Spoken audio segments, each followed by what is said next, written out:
Hi, class. So today, as promised, we are going back into grit and growth mindset. You have a couple of videos that were posted on Canvas that can be really helpful. So the first was Dr. Angela Duckworth's TED Talk on grit. And there was also Dr. Dweck's talk at Stanford University on growth mindset. This week I've also posted a Google Talk that's a lot longer than the first two videos, but definitely worth checking out. Dr. Dweck did a Google Talk on the growth mindset. So those videos can be really helpful in terms of going more into depth about grit and growth mindset. What's really important to note as well is that growth mindset and grit, they don't have to necessarily be applied to young kids and children.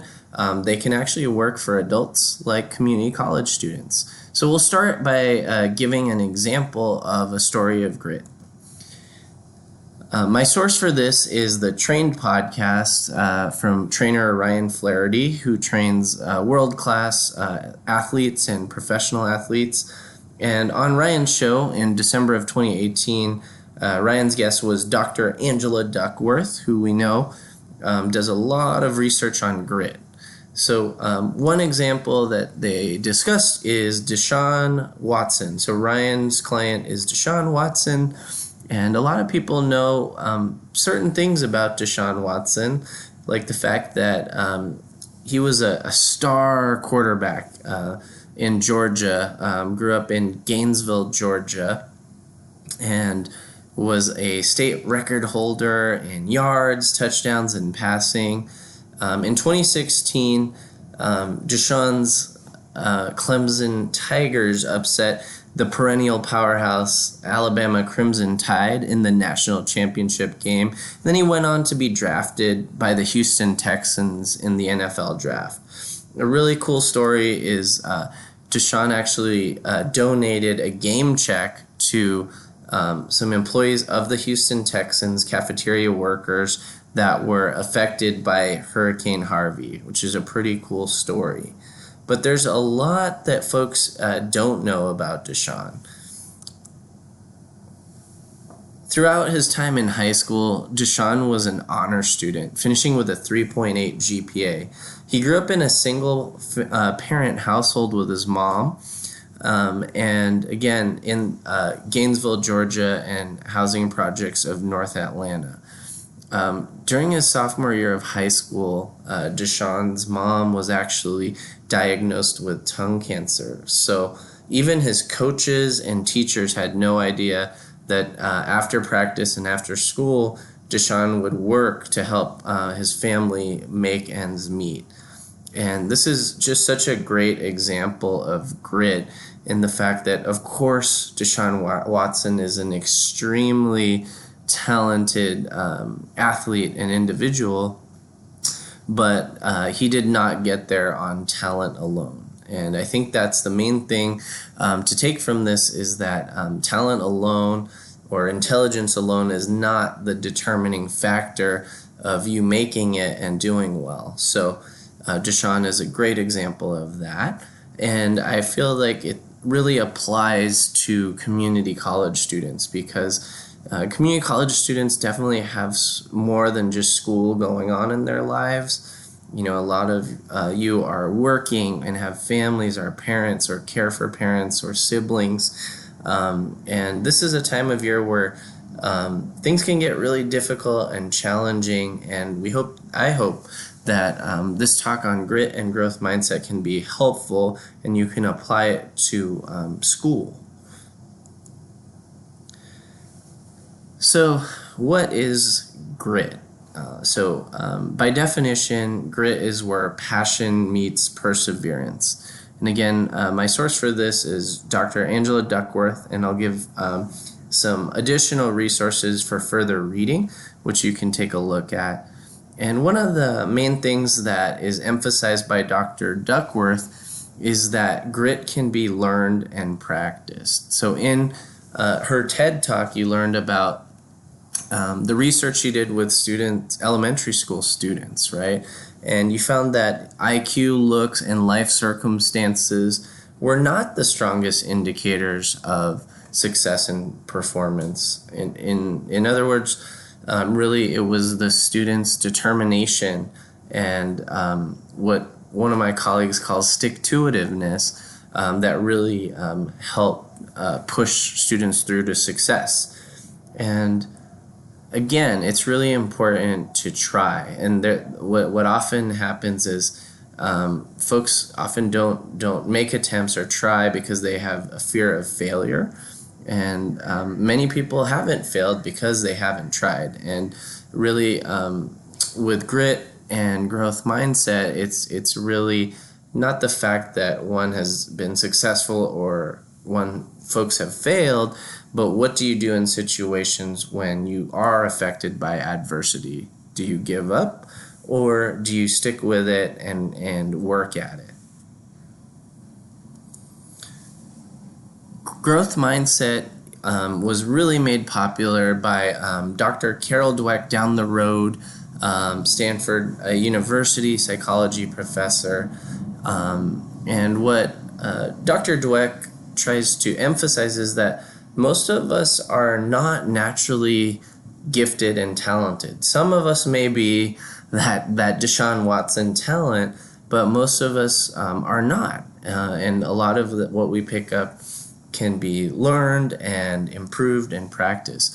Many students are also, and many people are not necessarily born into power and privilege, right? So again, an important thing to take away is that talent is not the only factor, right? There is a critique oftentimes on growth mindset saying, well, this is something that works great, and there's a lot of research with young people and children because they're still in the development phase. But I really believe, and Dr. Dweck as well, feels that this can also be applied to adults, and that you can change and improve on things. So another thing to note is there is an opposite of growth mindset, and that's called the fixed mindset. With the fixed mindset, the viewpoint is that qualities can't change. We do experience both of these things, growth mindset and fixed mindsets, with different things in our lives as well. So that's important to note. But again, just wanted to emphasize that there is an opposite of growth mindset, and that's believing, oh, I'm bad at math, I can't do it, I can't be better. Whereas the growth mindset is that, yes, I might not be the strongest at math right now, but I probably can put in a lot more time and effort, go to tutoring, and can really improve. So that's an example of growth mindset.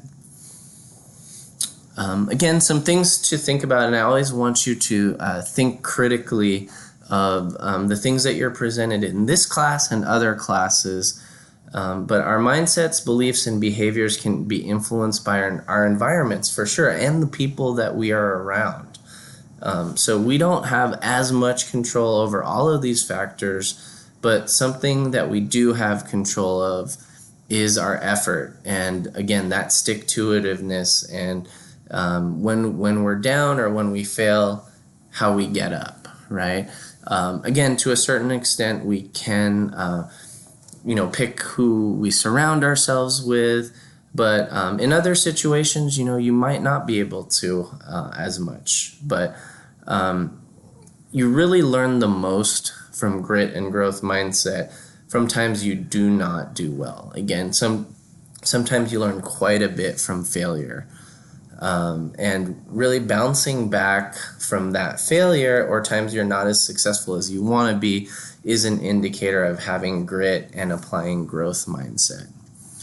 So some other ways to apply grit and growth mindset are presented here. A couple things I want to highlight. Setting goals is really key. And when setting goals, know that there's no such thing as a goal that's too small. So again, Dr. Duckworth has done a lot of research at the University of Pennsylvania, And also, Dr. Gail Matthews at Dominican University has done research showing that the chances of achieving goals increase significantly when you write them down, and even more when you combine writing them down and sharing those goals with someone. So being solution focused and positive can really increase your chance of success. And something that Dr. Duckworth has talked about quite a bit in her research, but also on a number of TED Talks and podcasts, is that negative thinking can be really powerful in the sense that it can drain your time and energy. So one of the ways to kind of combat that is really focusing on the positive and staying positive and believing in yourself. Again, part of setting goals is setting deadlines, being committed, and again, sharing with folks, but not letting that negativity overcome you. So a couple of resources, again, that I recommend are really the writings of Dr. Duckworth and Dr. Dweck. Grit, The Power of Passion and Perseverance, which is a really fantastic book by Dr. Duckworth, and also the book Mindset, The New Psychology of Success by Carol Dweck. I know that Dr. Dweck's Mindset book is available via audiobook as well from some libraries, so you can check that out. And Dr. Duckworth's book is also available in the library as well. So it's a great way to affordably get access to these things. And to bring it back to applying grit and growth mindset, it's really important to keep in mind what the end goal is for you and what you're trying to achieve, and why you're at College of San Mateo or in the San Mateo Community College District. And want to close by quoting our former First Lady, Michelle Obama, where she says, "One of the lessons I grew up with was to always stay true to yourself and never let what somebody else says distract you from your goals." So don't forget that. Stay gritty. Have that growth mindset in relation to your goals. We're more than midway through the semester, and this is the time to dig deep and finish strong. And I believe in you. So that's it for now. Quick closing. The student ed plan deadline is coming up. So be sure to complete your student educational plan by Friday, November 1st. The counseling office closes at noon that day, so just keep that in mind. Of course, there's the student ed plan assignment, but the reason I've assigned it as well is that you actually get priority registration in addition to planning the rest of your time in the district and at the college. So be sure to take advantage of getting that student ed plan before November 1st so that you can be set. Also, WebSmart now has the spring schedule up and available, so that'll make it a lot easier if you haven't already met with your counselor. So I hope this has been helpful for you. I look forward to seeing you all on Canvas.